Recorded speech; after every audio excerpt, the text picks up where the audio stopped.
Hello there guys, what is up? Commando here. Welcome to my review for WWE Great Balls of Fire 2017. I don't think this is going to be a very long review because I don't think there's much really to say about it. It was an alright show, nothing amazing, apart from a couple of things were, pretty good. Anyways, let's get started. Neville defeats Akira Tozawa, 11 minutes 40, in a very heelish way. There was actually a few matches on the show that were very heelishly won, which I like. I like that, but it seemed like there was quite a lot of it. I wasn't against it, but I like all the different heel things. Like Neville, he won when he crotched Tozawa on the top rope, and then he kicked the top rope, and then a pretty weak kick to the gut, and then got the pin. It was an alright match. It was decent enough. Some decent action. Nothing, memorable or that, but it was alright. Neville got the win. And later on, like, Tozawa was saying that he wants a rematch, so I imagine it'll be on Raw or 205 Live or whatever. There's about a gazillion shows each week, so it'll happen at some point. Nothing else about the pre-show. We move on. Seth Rollins versus Bray Wyatt. And I was having some problems on the Sky box office where it was only playing the sound from one side. Like when I had my headphones on, it was only playing from one side, so it was just for the first few minutes, but I watched some of it on the network, and then I just thought, I'll try it again and see if it's working now, and it was working, so I went back and watched it on Sky Box Office. But this match, well, it was alright, I guess. I didn't really think it was anything special. Nothing really memorable about it. I mean, Rollins sort of Falcon Arrow on Bray Wyatt, which was pretty impressive, but it ended with Wyatt getting the fingers in the old eyeballs, and then hits the sister Abigail. Boom, won. More heelishness. I like it. And people were like, "Oh, Wyatt never wins on a pay-per-view." Well, he did now, so yay. And it lasted 12 minutes 10 seconds. Moving on. Nothing else. Enzo versus Cass is next. It lasted 5 minutes 25. It was kind of short. It was mostly just Cass destroying Enzo, but Enzo had a great promo. Like, see, now that he has a direction and he has a feud and he has something different to talk about. Oh my god, Enzo is so good. Like, I was sick of Enzo and Cass for so long, but now, and usually, I know this might sound stupid, but when I'm watching along, I used to, do the SAWFT with them. Like, I wouldn't say it out loud, but I would, mouth it. Well, this was the first time I did that in a long ass time, because that was a really, really good promo for Enzo. Same with the one this week on Raw. Or last week, I don't know. There's a lot of wrestling. It was really good. This was a really, really good promo. But yeah, Cass sort of just destroyed him. Enzo sort of got a little bit in, but Cass kind of just nailed him. Eventually, he threw him out the ring, and then he comes back in. He's trouble getting back up, and then Cass just destroys him with a big boot and got the win. That was the best way to go with it, in my opinion, and I imagine there will be a rematch. I think the last man's done thing, like I said in the predictions, I think that'll happen. Next, we have the 30-minute Iron Man match, which Cesaro and Sheamus won 4-3. Lasted 30 minutes, of course. And I thought the first sort of 20 minutes, I wouldn't say boring, but I just felt it was a bit slow at times. I wouldn't say it was bad, it was just a bit slow at times, but I like the way it started with Sheamus bro kicking Matt Hardy and getting the win instantly. It was like 16 seconds, I thought that was pretty cool. I'm not going to talk about the whole match because it was too bloody long. But I like the way it ended, more heelishness, with Jeff getting the Swanton bomb on Sheamus, but Sheamus wasn't legal. Cesaro quickly runs in and gets the cover on Jeff for making it 4-3. There was only like 20-30 seconds left, and then Jeff chases him around the ring, gets back in, hits the Twist of Fate, but just as the ref's counting the 1-2, it hits the 0, and Cesaro and Sheamus retain. I liked that. Thought it was good. I think 30 minutes, it's quite long for a match. It's not like it was a wrestle fest. It really wasn't. It's a bit long for one match. But yeah, it was alright. And also Matt Hardy, oh my god, he got busted open big time. Right in the eyeball. Like, they did like a double splash, him and Jeff.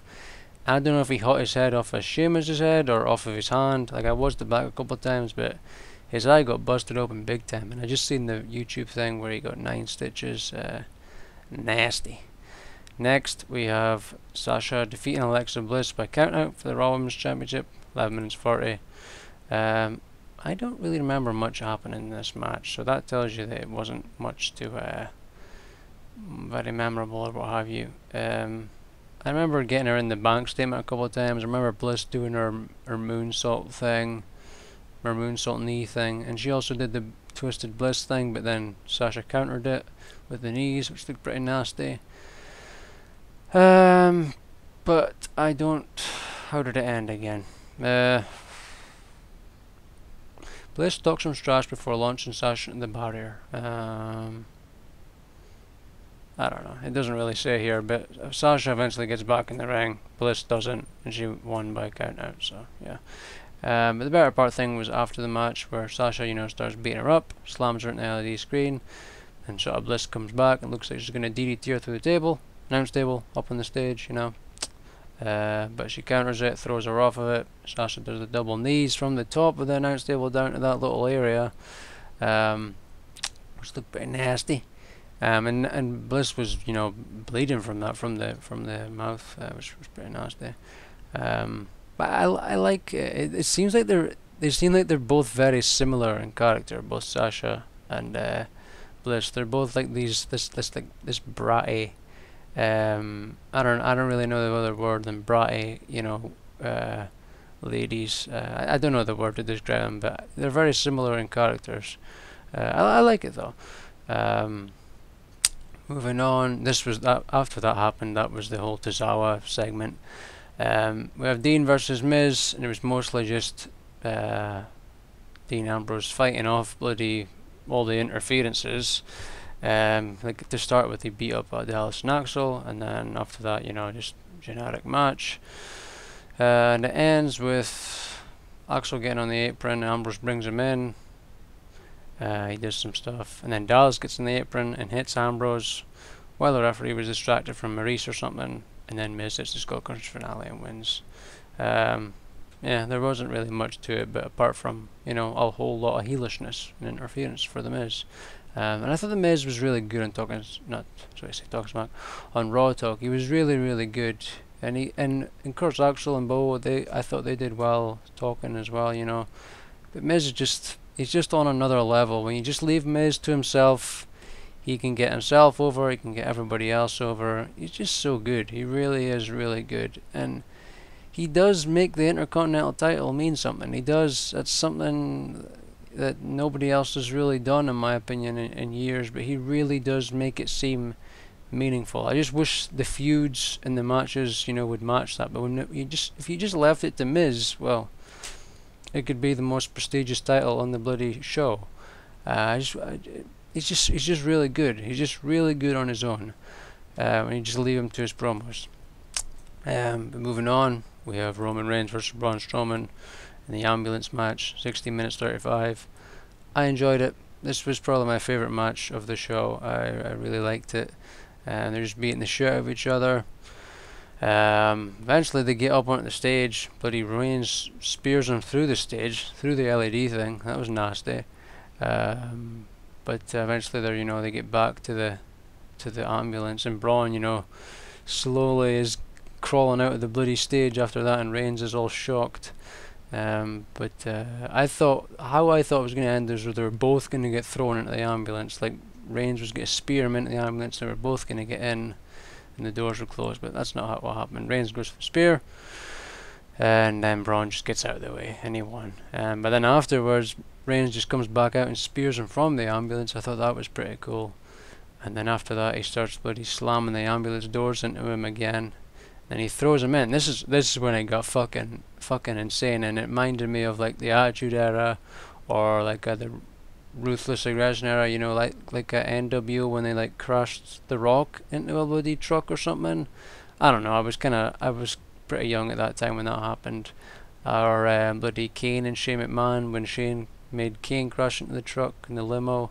Well, Reigns gets in the bloody thing and goes tearing out of the bloody arena into the parking area, and then he bloody reverses the thing like really fast into this bloody, well, they're saying here an 18-wheeler production truck, and bloody destroys the ambulance, and he gets out, Reigns gets out, and then the bloody Kurt Angle's there, and he's calling 911 and all this stuff, and they're trying to bloody open the door with a crowbar, and then it doesn't happen, and then this was just so stupid. This was just, I don't get why the hell they did this. People would have been happy to just sit and watch what was happening.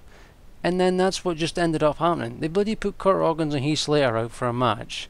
But then they don't even show the fucking match. They showed like a bit of it, and then everybody's just watching the screen. We didn't even get to see how it ended. We just like, all we hear is the bloody bell ringing, and oh, Heath Slater won. We didn't even get to see it. I was like, why the fuck did you put them out there? That's so insulting. And then people will say, oh well, it's only Kurt Hawkins, Heath Slater. Well, I don't fucking care. There's no need for that. It's the same when they do that stupid 1-minute matches on the house shows, which is why I won't go back to a WWE house show, because I hate that shit. It's insulting and degrading to the talent. But yeah, I just thought that was so fucking stupid. But yeah, the bloody fire. I think I actually said the bloody Armed Forces Service or something on it. I was like, what the fuck? But they did this thing they called the Jaws of Life, which is this big ass fucking, I don't know what it looked like, but it was this big ass thing that had to open up the door, and they had to do it a few times.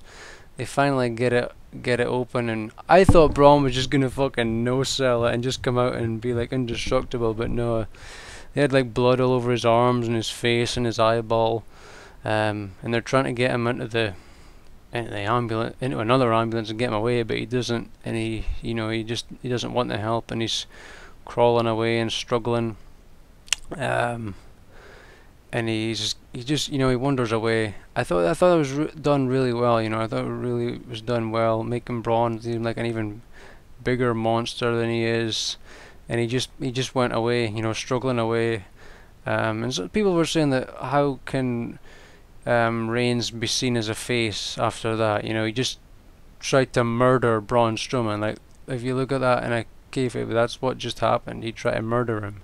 How could you see Thingy as a face now? And and having Braun recover from that makes him seem like a big face now.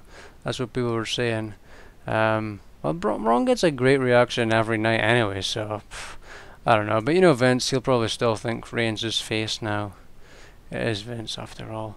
But I really liked that. I thought that was, really cool, very different. But like I said, I loved the whole crash in the ambulance thing. That really brought me back to, my early days of watching wrestling.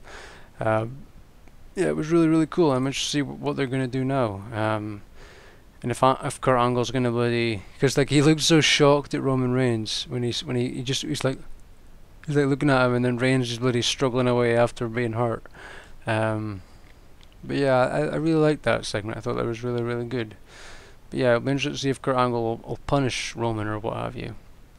Anyways, moving on with the Universal title match. Joey Samoa got beat by Brock, 6 minutes 25. No, and the Heath Slater thing was 2 minutes 10 seconds. Load of shit. But this match was only 6 minutes 25. And I thought it started off good. I thought it started off good, and Joe did look good. He just beat the shit out of him. He urinagied him through the table before the match even started. And then he gets in, and Joe dominates for the most part. And eventually Brock, starts hitting the old suplex. I liked Joe doing the low blow that the referee couldn't see. Nice heelishness. There was a lot of good heelishness going on tonight. I really liked that. The ref not seeing it, obviously. Joe hit a big uranagi, just gets the 2 count, but he was always going back to the coquina clutch, but not getting it in properly, or not getting it in enough. I bet there was one German with Brock. It's just scary how quick Brock is. He had him in the coquina clutch, and then just instantly rolls underneath him, slides underneath Joe, and hits a German. It's scary how quick Brock is. It just amazes me. It really does. It's a bit like Strowman when you see him start bloody running. It's like, how can a guy that big move that quick? It's just crazy. But yeah, eventually he has him in the coquina clutch again, and then Lesnar just gets out of it and hits an F5. One F5, and he won. And it's like bloody Cena and Reigns and all these other people, take like bloody 2 or 3 of these things and still kick out, but Joe could only take one. I didn't like that. I didn't like that. But it was still an okay match. But I didn't like that. He only took one F5 to beat him. I didn't like that at all. But the way it ended, it looks as though Joe is going to get a rematch. At least that's what I thought. But I thought they made Joe look really good. And this whole thing, I thought they made him really good. A lot better than since he's debuted. You know, I thought he looked pretty poor, to be honest, since he debuted. But he looked good in this feud. But yeah, I kind of think the Braun thing should have ended the show. I think it would have been cool seeing it end with Braun just walking away or stumbling away. I thought that would have been a cool way to end the show. But yeah, Lesnar wins and he's bloody sweating like a bloody pig. He was really serious. The sweat was just dripping off, and this was just a quick little match, and he was sweating like fuck. So was Joe, but nowhere near Lesnar's level. But yeah, after that it just ends with Lesnar and Heyman smiling and going away, and Joe's sort of in the ring staring at him. Like I said, it looks like it's going to be a rematch. But yeah, overall it was an okay show. Nothing brilliant. It was okay, you know, had some good moments. That's about it. I don't think there's any other news or what have you about WWE to talk about. No, there's not. I thought Raw Talk was good. I thought Big Cass was good on Raw Talk, saying that he thinks he can beat Lesnar and become Universal Champion. I thought he was really good on there. And then there's Matt Hardy getting stitches. It looked like Sheamus might have got a concussion or something. That's what I thought. It looked like he might have got a concussion at one point. I don't know. I can't remember what happened, but he got hit by something. I don't know if it was like an elbow. Oh, and it was the bloody twist of fate off the top rope. But he took a nasty landing on his head. Like he landed on Matt's ribs and that. But just the way his head like jerked when he landed, it looked nasty. And maybe it was Matt coming off as well. You know, when Matt busted his head. Maybe that's what messed up Sheamus. I don't know. But yeah, there's my review. I didn't think I would yap this long. I didn't feel like I really spoke much about the matches. Maybe I yapped more about the last two, or mainly Roman and Strowman. But yeah, like I said, I really like the Roman Strowman thing. That was by far my best match. Yeah, it was an okay show. It was okay. It was alright. There you have it. Thanks for watching. And I will see you on the next one. Bye. Stop.